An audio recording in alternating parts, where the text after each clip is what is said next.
ছেলেটা আমার ছোট ভাইয়ের ছেলে।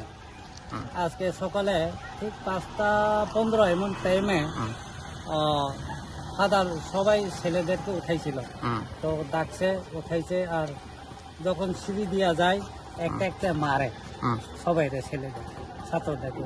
তো মারার পর আমার ছোট ভাইয়ের ছেলে সে মার খাওয়াটা বয়ে একটু দূর দিছে, মানে ওই স্টেপের মধ্যে পড়িয়ে গেছে, পড়িয়া ফিট হয়ে গেছে।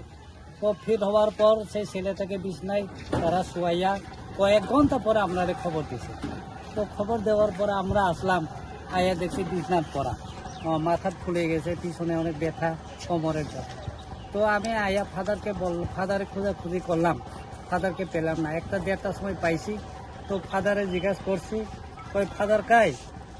সে আমার বইয়ে সে পড়িয়া গেছে, পড়িয়া এরপর আমি উঠাইছে মালিশ থাকে। আমি কইলাম, কেন ডাক্তারে নেওয়া হইল না?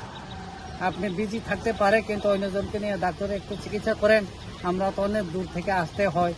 তো এই ফাদারটা বললো, সরি, আমাকে মাফ করবেন একটু, আমি এটা করতে পারলাম না। তো এই স্কুলে আমার ফাদাররা জিজ্ঞাসেন যে হে কি হাত তুলছে ছেলেদের উপর? হ্যাঁ, হাত তুলছে। এই কথাটা জিজ্ঞাসেন, কি কইছে এরা? হ্যাঁ, হাত তুলবার সময় এই ছেলেটা বয়ে মানে পড়ে গেছে বাগার টাইম। সঙ্গে সঙ্গে